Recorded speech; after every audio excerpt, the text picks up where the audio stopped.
오늘 제목은 그날에 호련히 임할 일이라는 제목으로 은혜를 나누려고 합니다. 그래서 호련이라고 하는 단어가 주목할 만한 단어인데요.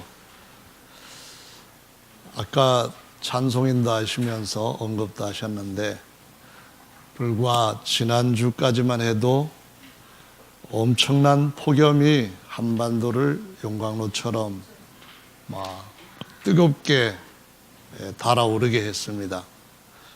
연일 최고 기온이 새로운 신기록을 세울 정도였는데요.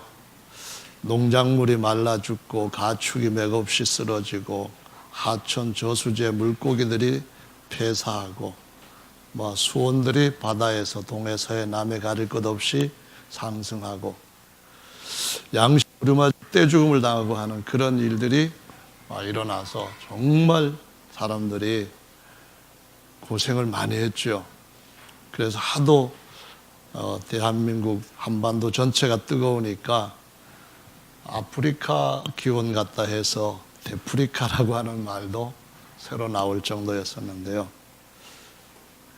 8월 1일 날 강원도 홍천 온도가 41도, 춘천이 40.6도, 경북 40.4도, 40도가 막 푹푹 올라가는데 그때 서울도 39.6도까지 치솟았다고 하는데요.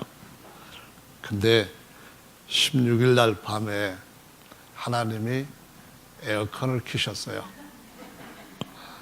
그냥 다른 분들은 매일매일 뜨거워지는 밤이니까 에어컨 켜시고 아마 잠들었을 것 같은데 저희는 그날 에어컨을 켜질 않았어요.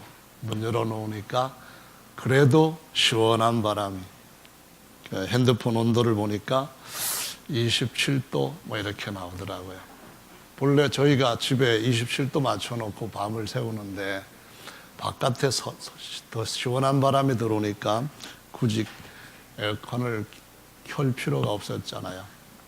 근데 그 다음 날 17일 날 아침에 새벽 기도 오면서 핸드폰을 보니까 관악구 22도 이렇게 나오더라고요. 와, 우리가 지금 여기 에어컨을 켤 때 24도에 맞춰 놓으면은 정부 정책에 에너지 절약하는데 좀 안 맞아요. 그래서 26도, 7도 해야 되는데 하나님이 갑자기 아침에 에어컨을 너무 심하게 틀으셨나 이런 생각으로 아주 정말 다르게 아침을 맞이하고 그날 아침 공기도 좋았고 하늘도 맑고 참 새로운 기분으로 이제 계절은 여전히 오고 있구나 하는 생각을 갖게 되었는데요. 막 뜨거워서 내일도 뜨거울 거다, 오늘 밤도 뜨거울 거다 이렇게 생각했는데 갑자기 시원해질 때 이때 호련히 날씨가 변했다 이런 생각이 납니다. 호련이라는 말은 사전에 보면은 갑자기, 불쑥, 순식간에, 뜻밖의 이런 의미로 사용되고 있는데요. 정말 아침 기온이 22도로 훅 내려갈 줄은 전혀 뜻밖이었습니다. 제 뜻은 내일도 더울 테니까 내일은 어떻게 뭘 할까 이런 생각으로 다른 생각을 했는데 날씨는 뜻밖의 호련히 아주 시원한 가을 날씨를 보였습니다. 성경의 말씀에 보시면은 오늘 호련이라고 하는 단어와 함께 주목할 만한 말씀들이 있습니다. 구약에서 호련이를 단어를 찾아보시면은 말라기 3장 1절 말씀에 이렇게 기록이 되어 있어요. 만군의 야훼가 이르노라. 보라, 내가 내 사자를 보내리니 그가 내 앞에서 길을 예비할 것이요 또 너희의 구하는 바 주가 호련히 그 전에 임하리니 곧 너희의 사모하는 바 언약의 사자가 임할 것이라 라고 말씀합니다. 여기에서 내 사자를 보내리니, 이 말씀은 하나님께서 자기 앞에 침례 요한을 먼저 보내시고 뒤따라 나타나시겠다라는 말씀입니다.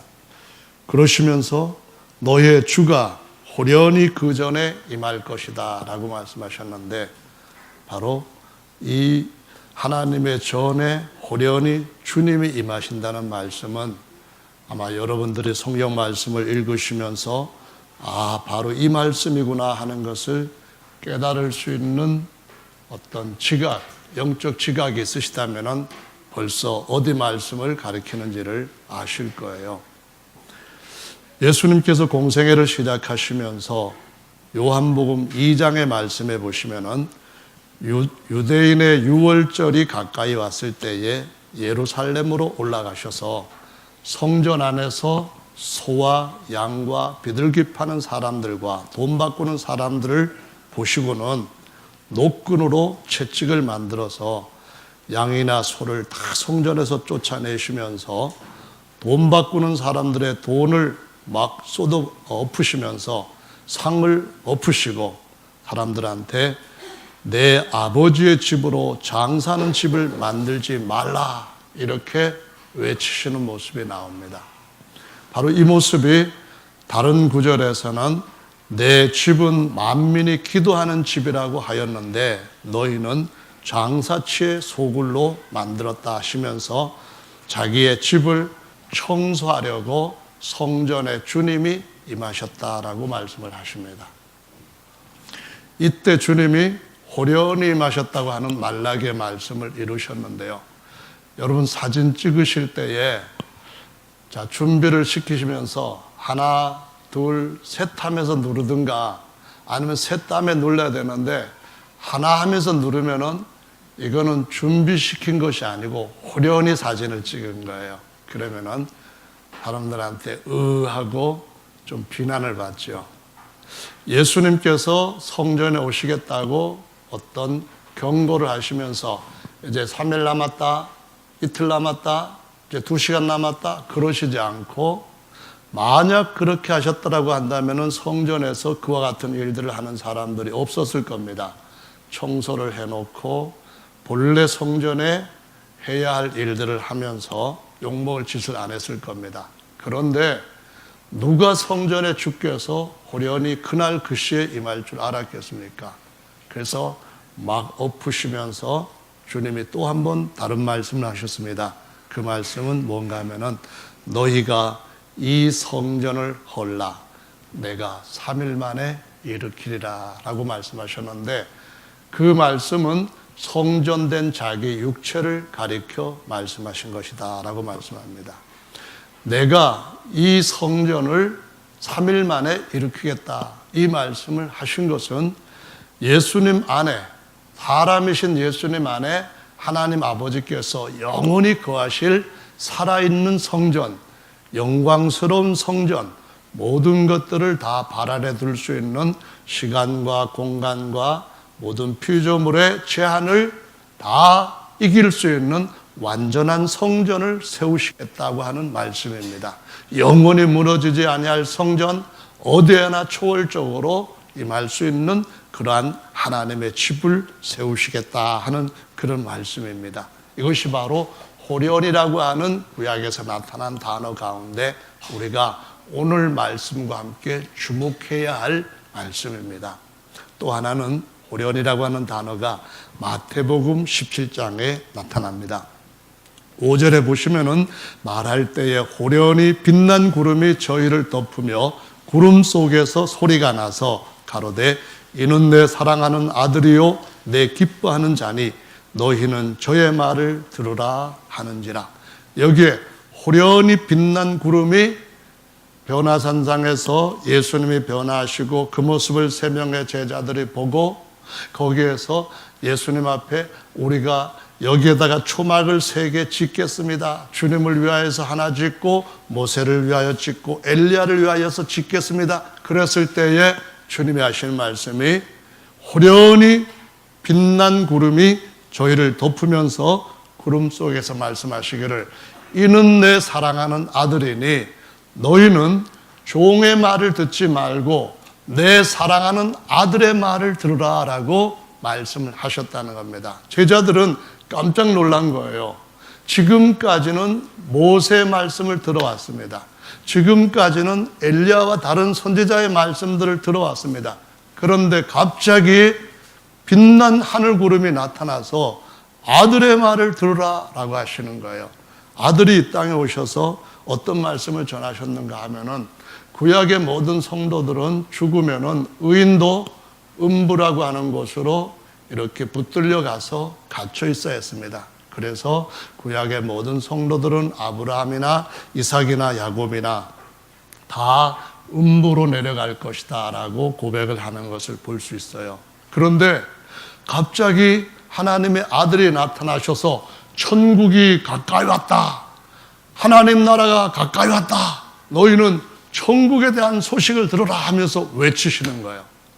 구약에서는 계속해서 짐승을 희생제물로 바쳐서 조석으로 제사를 드리고, 안식일에도 제사를 드리고, 명절에도 한꺼번에 며칠 동안 제사를 드리고 했는데, 예수님이 나타나셔서 하시는 말씀이 내가 이제는 죄 사는 권세가 있다는 것을 보여주겠다 하시면서 그냥 환자들한테, 문둥병자라든가 아니면은 중풍병자들한테 너의 죄가 사함을 받았느니라 하면서 완전히 새로운 말씀들을 선포하시는 거예요.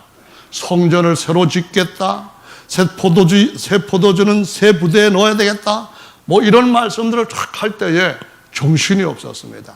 이거는 뭐 40도 온도가 올라갔다가 22도로 떨어진 것과는 전혀 다를 정도로 당시의 사람들한테는 너무나 충격적인 것이었습니다.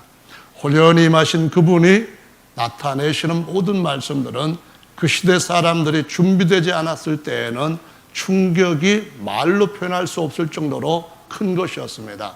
그런데 그와 같은 일들이 어느 때인가는 또 일어날 것임을 보여주시는데요.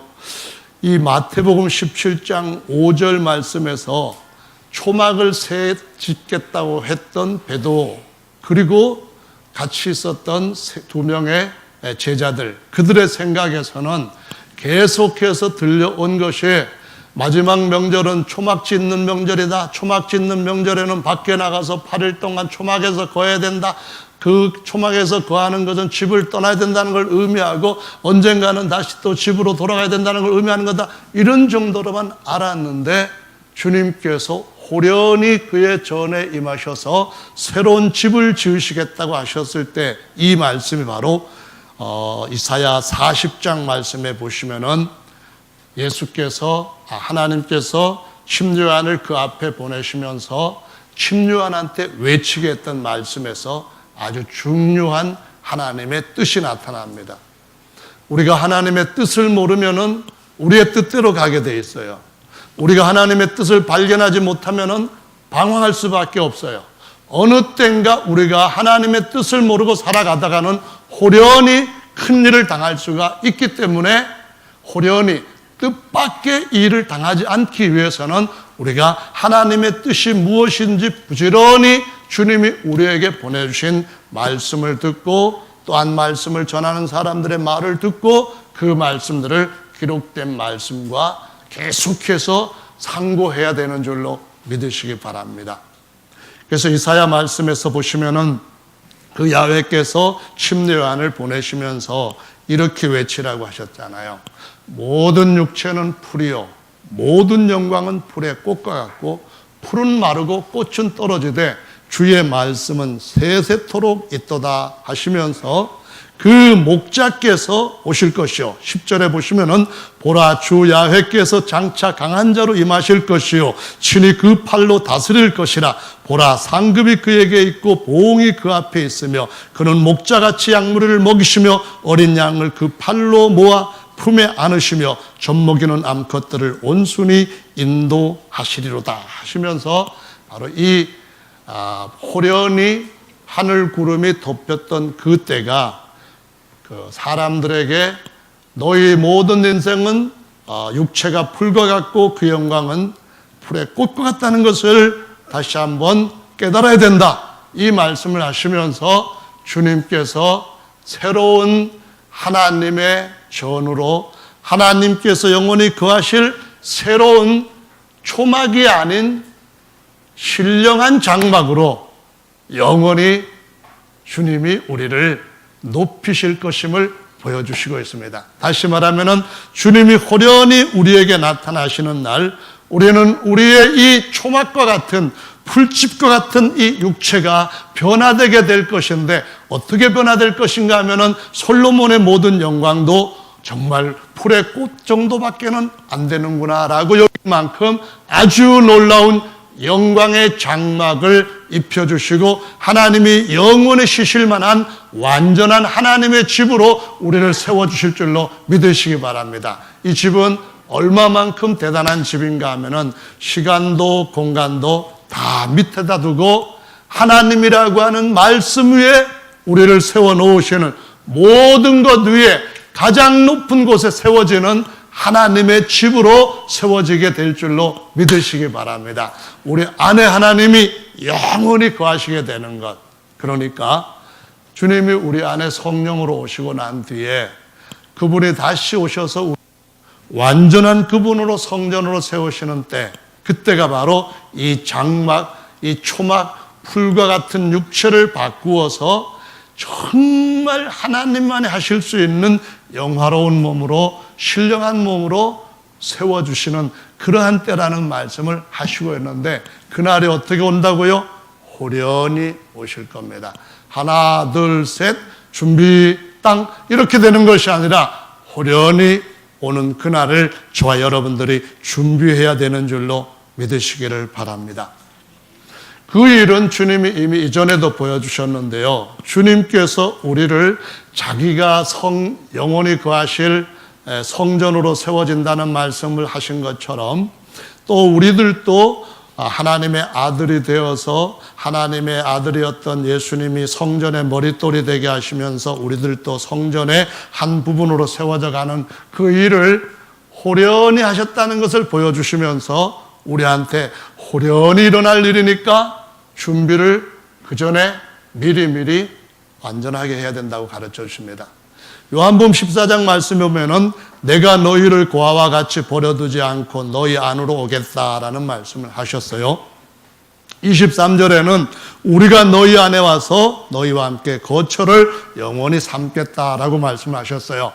예수님은 하나님이 사람이라고 하는 몸을 자기의 성전으로 삼고 이 땅에 오신 분이기 때문에 이 몸을 헐어라 그러면은 내가 영원히 무너지지 아니할 신령하고 영화로운 몸을 세우겠다. 그 내 몸은 내가 세우고자 하는 내 영화로운 집에 처음 놓는 모퉁이 돌과 같은 것이다. 그 말씀하시면서 우리한테 너희도 내 성전에 붙여가지고 성전을 완성할 거다 하시면서 너희 안에 우리가 오겠다 이 말씀을 하셨는데, 사도행전 2장 말씀을 한번 보십시다. 2장 2절에 보면은 이렇게 기록이 되고 있습니다. 호련히 하늘로부터 급하고 강한 바람 같은 소리가 있어 저희 앉은 온 집에 가득하며 불의 혀같이 갈라지는 것이 저희에게 보여 각 사람에게 임하여 있더니 저희가 다 성령의 충만함을 받고 성령이 말하게 하심을 따라 다른 방언으로 말하기를 시작하니라. 할렐루야. 이게 무슨 일입니까? 기도원 집회에 처음 가보신 분이 그냥 주님 앞에 기도하다가 어느 날 호련히 완전히 다른 경험을 하게 됩니다. 어떤 경험을 합니까? 예수님께서 우리 안에 호련히 임하시게 된 겁니다. 그분의 성전에 그 주께서 호련히 임하실 거라는 것처럼 예수께서 호련히 우리 안에 임하시면서 거기에서 호련히 어떤 역사를 일으키는가 하면, 첫째, 죽었던 우리의 속사람 영을 호련히 살려버리게 합니다. 갑자기 우리 영이 죽었다가 예수님의 영이 우리 안에 오심으로 내가 살았고 너희도 살겠습니다 하는 요한복음 14장 19절 말씀을 이루신다는 그 말씀입니다. 120명의 제자들이 그 영이 죽어있는 상태에서, 하나님과 단절되어 있는 그 상태에서, 죄 아래 사망 안에 있는 상태에서 주님 앞에 10일 동안 기도를 했는데 오순절날이 임해가지고 그날도 열심히 기도하고 있는 중에 호련히 하나님의 성령이 그들에게 임함으로 그들 안에 죽었던 영이 갑자기 영원히 사망을 이길 수 있는 살아있는 영으로 부활을 체험하게 됩니다. 할렐루야. 거기다가 또 한번 호련히 그들에게 하나님의 아들로 다시 태어나는, 물과 성령으로 거듭나는 모든 것 위에 하늘에서 다시 태어나는 이 체험을 거기에서 하시는 것을 볼 수가 있습니다. 할렐루야. 호련히 주의 전에 하나님께서 임하십니다. 할렐루야. 호련히 주님이 우리에게 임하셔서 영원히 무너지지 않을 진짜 성전을 세우시는 일을 하시는 줄로 믿으시기 바랍니다. 진짜 하나님의 아들들로 그 집의 모든 것을 맡을 수 있는 하나님의 상속자로 낳게 하시는 그 일을 호련히 갑자기 뜻밖에 하시는 줄로 믿으시기 바랍니다. 이 일을 정말 주님께서 하셨다는 거예요. 근데 우리 속 사람이 그와 같은 호련한 변화가 일어났는데 다시 주께서 오셔서 이 초막을 영화로운 장막, 천사들이 쳐다보지도 못할 만큼의 영광이 찬란한 그런 장막으로 바꾸어 놓으시는 그날도 그 일이 호련히 일어나게 될 줄로 믿으시기를 바랍니다. 할렐루야. 마가복음의 말씀에 보면은 13장 36절에 이렇게 기록이 되어 있습니다.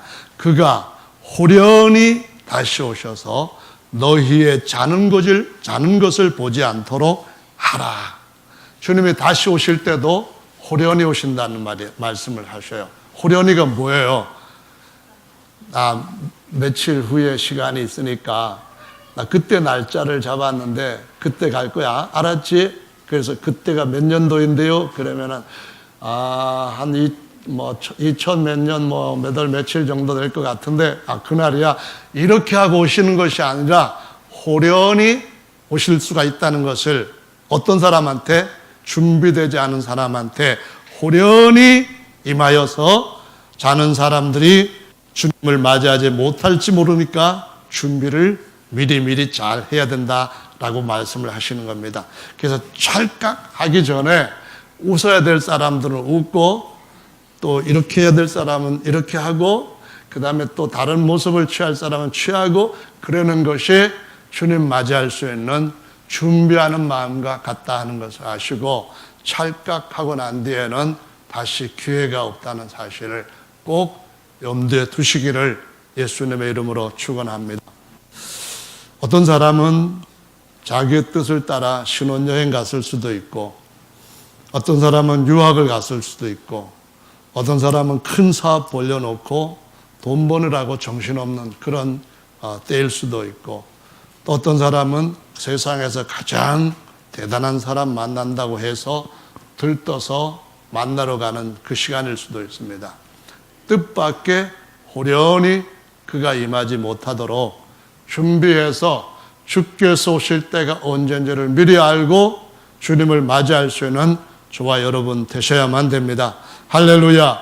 누가복음 17장 22절의 말씀에 보면은 제자들에게 주님이 말씀하시기를 너희가 인자의 날 하루를 보고자 하되 보지 못하리라 이 말씀하시면서 주님께서 번개가 하늘 아래 이편에서 저편까지 하늘에서 번쩍하면서 비침과 같이 인자도 자기의 날에 그러하리라 그런 말씀을 하시면서 롯의 때와 또 노아의 때와 같을 것이니까 인자의 날도 그러할 것이니까 그냥 세상에 이런저런 일로 내 뜻과 다르게 하나님의 뜻이 진행되지 못하도록 하나님의 뜻에 따라서 내 뜻이 되도록 뜻밖의 일이 아니라 뜻대로 되는 일이 되도록 주님 앞에 준비하는 저와 여러분들 되시기를 예수님의 이름으로 축원합니다. 할렐루야.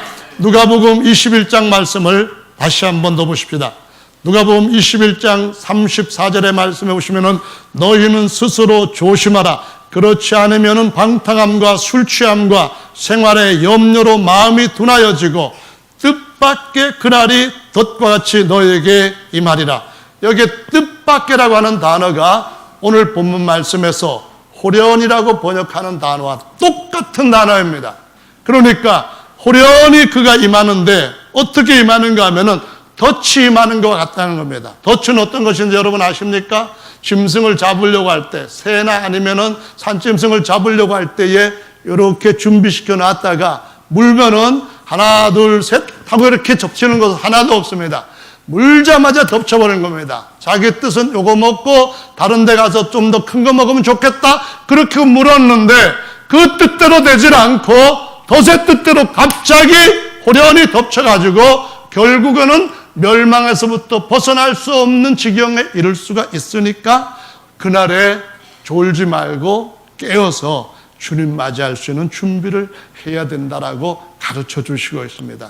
조는 게 뭐예요? 오늘 본문에 보면은 자는 자들은 밤에 자고 취하는 자들은 밤에 취한다 그 말씀하시는데 우리는 밤이나 또는 어둠에 속하지 않았으니까 낮의 아들처럼 행동하자 이 말씀하셨거든요. 그 말씀이 뭐냐면은 하나님 앞에 영광 돌리는 삶을 살자라는 것입니다. 하나님 앞에 아이고 저거 예수님 믿는 자라고 하면서 저렇게 사는데 저 사람 때문에 교회 안 나가 이렇게 하는 삶을 사는 사람이 아니라 너희의 선행을 다른 사람들이 보고 아 정말 예수님 믿는 사람 맞다 저렇게 믿으니까 나도 본받으면 얼마나 좋을까 이렇게 하는 삶을 사는 것과 그냥 예수님 믿는지 세상 사람처럼 그냥 똑같이 사는 그런 사람으로 살아가는지 우선 가장 기본적인 시각으로 볼 때 그것만으로도 우리 자신의 본래 모습을 볼 수 있어야 되겠다라는 것이죠. 여러분 정말 우리가 스스로 또 다른 사람에 의해서 예수님 믿는 사람이다 이런 인정을 받을 수 있는 삶에서부터 옆에 벗어나 있다고 한다면은 나 졸고 있네 이렇게 진단하는 것이 맞는 진단인 줄로 믿습니다. 정말 저 사람 예수 믿는 사람이라고 하는 그러한 인정을 어둠 속에 있는 사람이라고 한다면 당연히 빛과 어둠이 다른 것처럼 빛과 어둠이 처음서부터 창세기에서 갈라진 것처럼 다른 점을 가지고 살아야 되는 줄로 믿습니다. 할렐루야. 데살로니가전서 5장 3절에 저희가 평안하다 안전하다 할 그때에 잉태된 여자에게 해상 고통이 이름과 같이 멸망이 호련히 저희에게 임하리니 결단코 피하지 못하리라 라고 말씀하셨는데요. 주님이 우리에게 호련히 임하실 때에 우리 속에서는 번개 같은 놀라운 가장 영광스러운 변화가 일어나지만은 세상에게는 덫이 임하는 것처럼 도적이 뒤통수를 때리는 것처럼 멸망이 임할 것이라고 말씀하시고 있습니다. 그래서 저와 여러분들 지금이 어느 때인가를 생각하면서 주님이 오실 때에 주님 맞이할 수 있는 그러한 준비된 삶을 살게 되면은 다음 단계에 호련히 이런 일이 일어나는 것을 경험하시게 될 겁니다. 고린도전서 말씀 이번에는 15장을 함께 찾아서 읽어보시겠습니다. 고린도전서 15장입니다. 51절 말씀입니다. 15장 51절 찾으셨죠? 같이 51절 고린도전서 15장 51절 오늘 제가 아침에 우리 연세 드신 성도님들한테 성경 말씀을 몇 번 얘기를 해줘야 어느 구절인지를 기억하고 찾으신다고 해서 이거 성경 말씀 많이 찾으면은 못 찾는 그런 불편을 엄청 많이 들으시겠구나 해가지고 깨달았는데요. 지금은 찾으셨는가 모르겠습니다. 51절입니다. 찾으셨으면 같이 읽어보실까요? 시작. 보라 내가 너희에게 비밀을 말하노니 우리가 다 잠잘 것이 아니요 마지막 나팔의 순식간에 호련히 다 변화하리니 나팔 소리가 나매 죽은 자들이 썩지 아니할 것으로 다시 살고 우리도 변화하리라. 이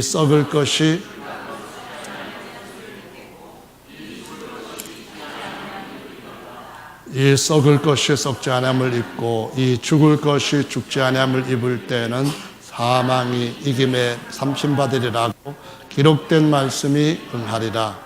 아멘. 이 51절 말씀에서 잠자는 자는 데살로니가전서 5장의 본문 말씀에서 잠자는 자하고 다릅니다. 여기에서 잠자는 자는 예수님 안에서 안식하는 사람들을 말하는 거예요.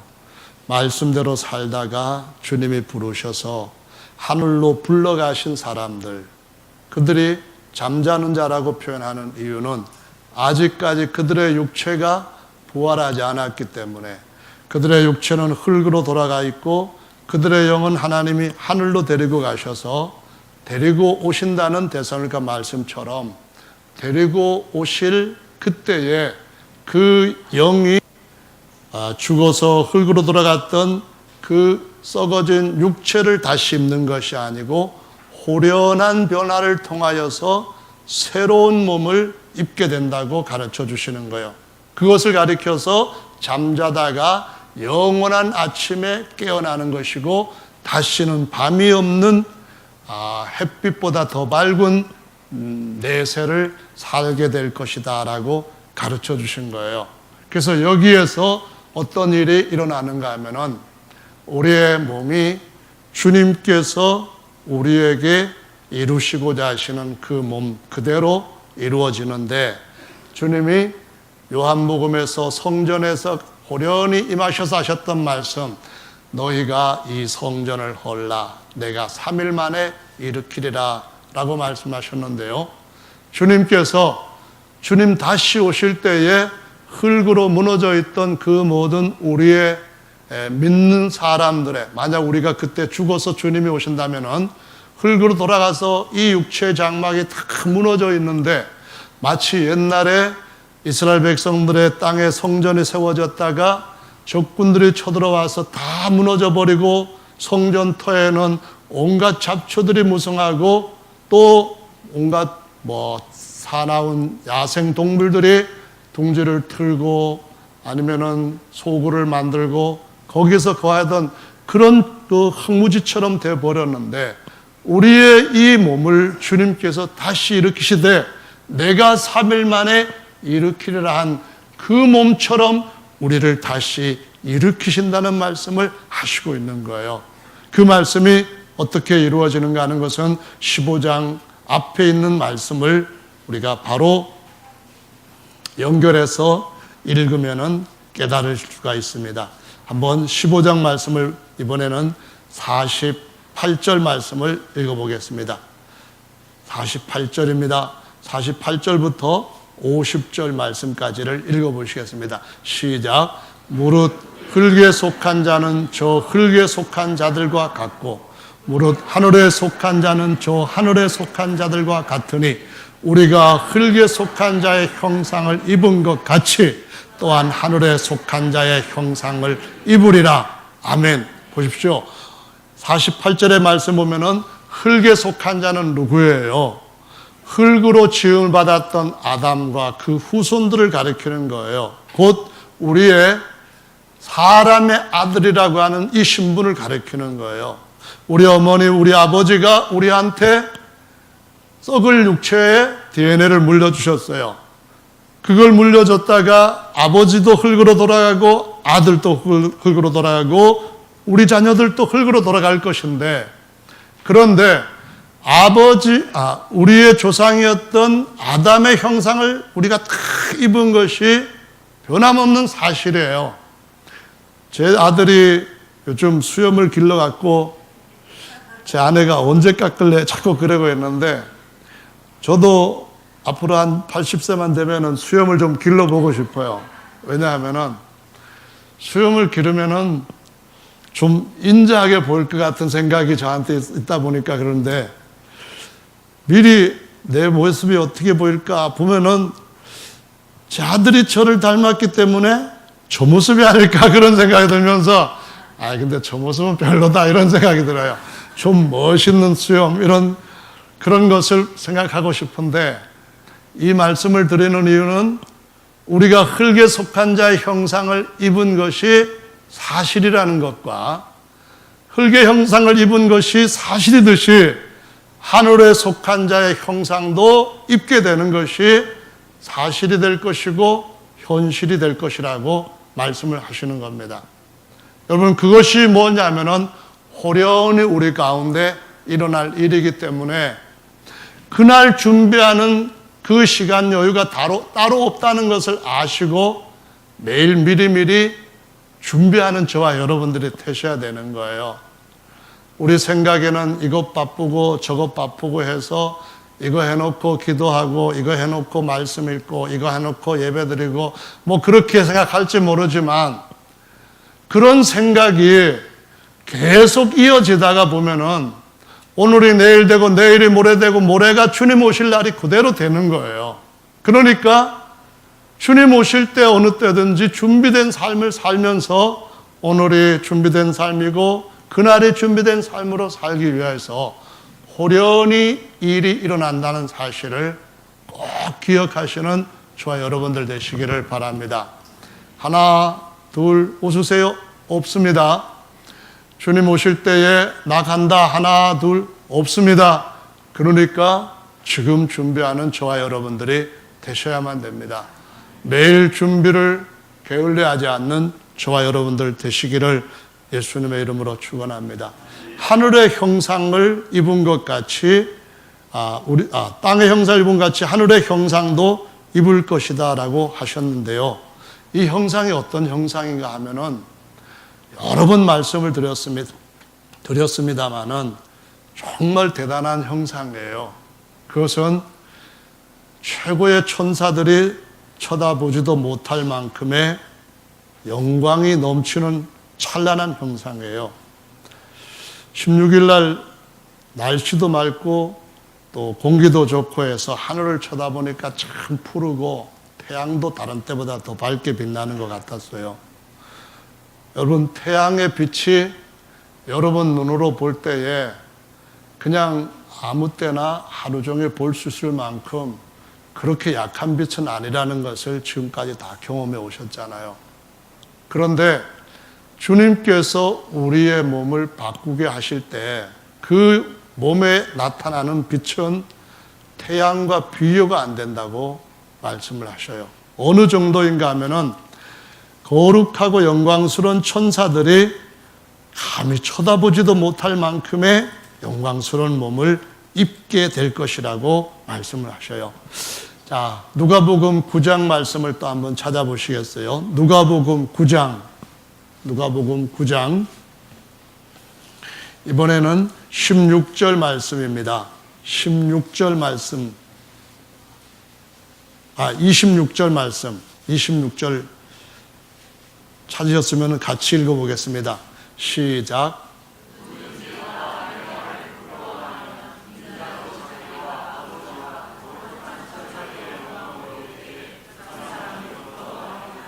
네, 여기에 보시면은 하나님이 모든 천사들을 보내셔서 구원받을 자들을 불러 모으신다고 말씀을 하셨어요. 근데 그때 천사들이 어떠한 모습으로 오냐 하면은 거룩한 모습, 영광의 모습으로 온다는 말이에요. 이 말씀이 오늘 설교 말씀과 무슨 상관이 있느냐 하면은 바로 이 말씀이 마태복음 17장 5절에서 빛난 구름이 호련히 나타났던 바로 그 사건을 다루고 있는 내용이에요. 다시 말하자면은 예수님의 모습이 처음에 아담이 범죄하기 이전의 영광스러운 모습처럼 딱 변화되었던 변화산상에서 일어난 그 말씀과 연관시켜서 하신 말씀이라는 거예요. 첫사람 아담은 하나님의 영광의 형상의 그 실체가 되는 하나님의 아들 예수 그리스도의 모습을 보시고 모형으로 만들어 놓았는데 그 모습이 바로 십자가에 대신 돌아가실 죄 없으신 이 예수님의 변화산상 모습이었다는 거예요. 그 말은 아담은 오실 자의 표상이라고 하는 로마서 5장 14절 말씀에 있는 것처럼 표상에 불과한 형상의 영광이라는 거예요. 그러니까 천사들보다도 못한 영광이라는 말이에요. 그런데 이 표상이라고 하는 것은 다른 말로 말하면은 자동차로 얘기할 때 장난감과 진짜 자동차 이렇게 큰 차이가 나는 거예요. 아담이 하나님의 영광의 형상의 실체이셨던 하나님의 아들 예수 그리스도의 영광의 형상의 모형으로 만들어졌을 때도 대단했다는 말이죠. 그런데 그 영광이 죄를 지음으로 벗겨졌기 때문에 부끄러워서 무화과 나무 잎으로 몸을 가렸다는 거예요. 근데 예수께서 로마서 3장 23절 말씀에 모든 사람이 죄를 범하였기 때문에 하나님의 영광에 이르지 못했다라는 말씀을 하시면서 예수 그리스도 안에 있는 구속으로 말미암아 우리가 그 영광을 바라보고 즐거워하게 되었다라고 말씀을 하시는 거예요. 그러면서 주께서 다시 오시는 그날에는 우리가 예수 그리스도와 함께 하나님의 영광을 유업으로 맞을 자인데 그 영광이 얼마나 찬란하냐 하면은 이 영광스러운 천사들도 직접 쳐다보지 못할 만큼 여러분 한 분 한 분의 모습에 영광의 형상으로 병쾌하시는 일을 하신다는 거예요. 이게 무엇이냐면은 호련히 하늘에 속한 자의 형상과 같이 우리들도 변할 것이다. 이 약속을 주신 거예요.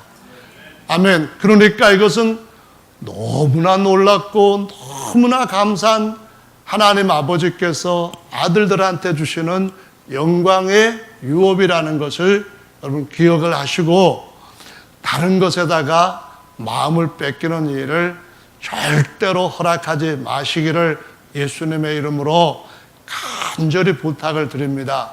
아멘. 저는 여러분들이 하나도 낙오되지 않고 하늘나라에 가셔야만, 제가 여러분을 어떻게든지 멱살을 잡으면 안 되겠지만 업고 가든지 뒤에서 밀고 가든지 손목을 끌고 가든지 어떻게든지 여러분이 그 영광에 이르도록 해야만 제가 몇십 년 하나님을 섬겼던 일에 대해서 잘했다 칭찬받을 수 있는 건데, 여러분이나 저나 가지 못하고 여기서 물질복을 받거나 아니면 다른 것들을 누렸다가 그냥 졸면서 그냥 망하게 된다면은, 호련히 그날 덫과 같이 모든 것을 잃어버리게 된다고 한다면은 우리야말로 세상에서 가장 불쌍한 사람들이 되는 거예요. 그러니까 호련히 오실 그분, 호련히 우리를 변화시키실 그분, 호련히 자기 형상으로 변케하실 그분을 위해서 지금 준비하는 일에 다른 일보다도 힘쓰는 저와 여러분들 되시기를 예수님의 이름으로 축원합니다. 아멘. 로마서 말씀은 모든 피조물들이 바라는 것이 있다는 거예요. 그게 뭐냐면은 하나님의 아들이 나타나실 그때에 우리 하나님의 아들 된 구원받은 자들도 그와 같은 형상으로 함께 나타날 것이라는 겁니다. 생각해 보세요. 예수님의 영광 중에 나타나실 때 호련히 변화된 구약의 수많은 성도들과 그리고 살아있는, 아마도 살아있을 저와 여러분들이 그와 같이 영광의 형상으로 딱 변케되는 걸 보십시오. 생각해 보십시오. 그날은 해가 한 개만 뜬 것 같지 않을 거예요. 해 뜬 것보다도 더 찬란한 엄청난 역사들이 전 세계에서 천사들을 보내셔서 구원받은 자들을 불러 올리시는 바로 거기에 엄청난 광채와 함께 나타나게 될 줄로 믿으시기 바랍니다. 로마서 말씀에 그렇게 기록되었으니까 확인 한번 해보세요. 다시 한번 로마서 8장 말씀 찾아보겠습니다. 로마서 8장입니다. 이번에는 19절 말씀을 같이 읽어보십니다. 시작. 피조물에 고대하는 바는 하나님의 아들들의 나타나는 것이니, 할렐루야. 그가 나타내심이 되면은 우리들도 그와 같이 나타나게 될 것이니까 그 나타나는 날 호련히 변화되는 일을 위해서 저 여러분들 잘 준비하는 은혜가 있기를 예수님의 이름으로 축원합니다. 할렐루야. 그럼 준비하는 것 중에 가장 근본적으로 꼭 해야 될 게 뭘까요? 그 준비는 데살로니가 전서 말씀에, 또 후서 말씀에 데살로니가 교회에게 주신 말씀을 읽어보시면은 충분하게 나타나 있어요. 근데 이 어떤 편지라고 하는 것은 대상 교회가 가지고 있는 특성에 맞추어서 쓴 거예요. 그러니까 데살로니가 교회가 가지고 있는 특성에 맞서 썼기 때문에 데살로니가 교회가 잘하고 있는 것에는 칭찬도 했지만은 데살로니가 교회가 못하고 있는 것은 책망도 해요. 그러나 잘하고 있는 것인데도 불구하고 곧 거기에 언급을 안 할 수도 있는 것들도 많이 있어요. 다시 말하자면은 그 교회 사정과 우리 교회의 사정이 달라서 데살로니가 전서에 나와 있고 후서에 나와 있는 말씀들만 잘하면은 주님 맞이할 수 있는 준비가 있는데, 만약에 데살로니가 교회가 잘하는데도 불구하고 우리 교회가 못하는 것이 있다고 한다면은 그 교회 편지에서가 아니라 다른 데에서 주님께 주신 일반적인 말씀들을 살펴보고 그 말씀에 우리의 삶을 맞추면서 준비해야 되는 줄로 믿으시기 바랍니다. 아멘. 그러면은 이 준비해야 될 가장 중요한 것 뭐가 있을까요? 여러 가지 것이 있겠는데요. 마지막 때 일어날 수 있는 가장 중요한 것은 형제들의 사랑이 식어진다고 하는 거예요. 이것이 주님이 오시기 직전에 가장 임박한 징조로 나타나는 아주 중요한 것이에요. 형제들의 사랑이 점점 식어지게 되면은 어떻게 되는가 하면은, 주님은 주기도문에서부터 처음 가르쳐 주실 때 뭐라고 하셨는가 하면은, 우리의 죄를 사하여 주옵시고 할 때 그 말씀보다 먼저 하신 말씀이 우리가 우리에게 죄진 자를 사하여 준 것처럼, 용서해 준 것처럼 이 말씀이 들어가는 거예요. 마태복음 18장의 말씀에도 보면은 주님께서 다시 오실 때에 너희가 다른 형제의 어떤 잘못을 용서해 주지 아니하면은 나도 너희의 죄를 용서하지 않는다, 이 말씀을 하신 거예요. 가장 기본적인 것이 그거예요. 죄 사함이라고 하는 건 가장 중요한 것이 뭐예요? 예수님 오신 목적이잖아요. 주님 맞이하실 때 우리가 준비해야 될 가장 중요한 것이 뭐예요?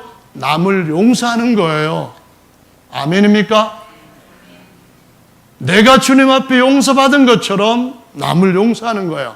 내가 주님 앞에 용서받았다 할지라도 형제들을 용서하지 않으면은 내게 하지 말라고 마태복음 25장에 너는 염소야 이렇게 말씀하신다고 가르쳐 주시는 거예요.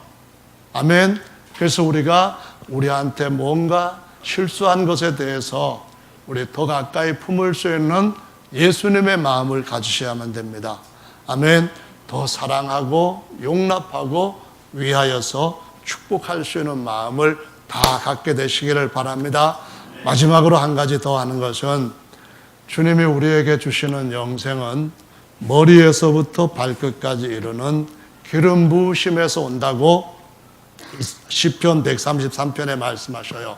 형제들이 서로 함께 연합하여 동감이 어찌 그리 선하고 아름다운고 하면서 마치 헐몬산의 이슬이 꼭대기에서부터 쭉 흘러내리는 것처럼 대제사장의 머리에서부터 하나님의 기름 부으심이 쭉 흘러서 발끝까지 흐르는 것처럼 머리 대신 예수님한테 임하였던 그 모든 하나님의 기름 부으심이 모든 지체들 끝에까지 이르는 것처럼 연합하여 동거함이 가장 선한 것이라는 사실을 꼭 기억하시기를 예수님의 이름으로 축원합니다. 마태복음 12장 말씀에서 나와 함께하지 아니하는 자는 나를 반대하는 자요 나와 함께 모으지 아니하는 자는 해치는 자니라 라고 말씀합니다. 우리는 꼭 해야 되는 것이 두세 사람만 있는 곳이라 할지라도 모일 때에 주님이 거기에서 영생을 명령하신다는 것을 잊어서는 안 되는 줄로 믿으시기 바랍니다. 주님은 계속해서 자기에게로 모으려고 한 것이 암탉이 새끼를 모음과 같이 모으려고 애를 쓰고 애를 썼다고 말씀을 하십니다. 마지막 때도 주님이 그 영광의 구름이 호련히 나타날 때 그 구름 가운데로 모으게 하시기 위하여서 천사들을 보내신다고 말씀하고 있는 것을 꼭 기억하시기를 바랍니다. 할렐루야. 사도행전 1장에서 보시면은 한 곳에 모였을 때에 500여 명의 형제들이 다 모인 것이 아니라 500여 명의 형제들이 다 예수님의 부활한 모습을 직접 보았지만은 모인 사람들에게만 하나님께서 호련히 성령이 임하게 하셨다는 것을 기억하시기를 바랍니다.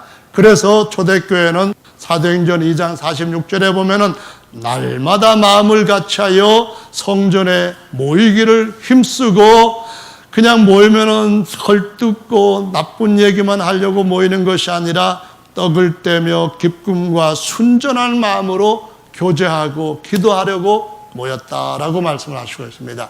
이것을 우리 교회가 데살로니가 교회처럼 회복해야 되는 줄로 믿으시기를 바랍니다. 히브리서 10장 25절의 말씀에 보면은 모이기를 피하는 어떤 사람들의 습관과 같이 하지 말고 오직 권하여 그날이 가까움을 올수록 더욱 그리하자. 이 말은 모이기를 힘쓰고 우리 다음에는 언제 모일까? 내일 모레 모일까? 아우, 내일 모레면 너무 시간이 길어. 내일 모이자. 뭐 이런 식으로 권하자, 그런 말입니다. 여러분, 교회라는 말은 로고스, 예수님, 그 말입니다. 예수님을 중심으로 그런 성격을 갖고 있는 그룹을 교회라고 하는 거예요. 근데 반면에 사회는 뭡니까? 아니, 사회가 아니라 거꾸로 회사. 회자는 무슨 회자예요? 모일 회자죠. 사자는 무슨 사자예요? 아마 이거 아시는 분은 많지는 않을지 모르겠습니다. 적지는 않을지 모르겠습니다만, 사자는 한자로 무슨 사자일까요? 사자도 역시 모일 사자입니다. 회사는 일주일에 5일 동안 한 8시간 정도씩 모이는 걸 당연하게 생각하고, 근데 교회는 왜 그렇게 자주 모여? 이런 생각이 드시면은 호련히 당하게 된다는 걸 기억하시기 바랍니다. 이 회사의 사자가 모일 사자 의미도 있는데 또 다른 그 뜻이 있어요. 그게 뭐냐면은 토지신 사자예요. 토지신, 무슨 말이냐면은 기업이라고 할 때에 이 모든 것 기반이 되는 땅, 이걸 생각해가지고 거기다가 신처럼 여기는 의미를 붙여가지고 토지신 사자이거든요. 그러니까 먹고 사는 것이 나한테는 제일 중요한 문제다. 이것이 나의 신이다, 하나님이다. 이렇게 생각하면은 안 된다라는 것을 의미하는 거예요. 그러니까 오늘도 모이고, 교회에서뿐만 아니라 집에서도 형제들이 두셋씩 모이고 그렇게 모이는 가족은 예수님 오실 때 다 주님께서 그쪽으로 모으실 줄로 믿으시기 바랍니다. 모으실 때 호련히 변화되어야만 모입니다. 호련히 변화될 수 있는 때에 미리 준비하는 신앙을 저와 여러분들 모두가 갖게 되시기를 예수님의 이름으로 축원합니다. 우리 다 같이 기도하는 시간 잠깐 갖겠습니다.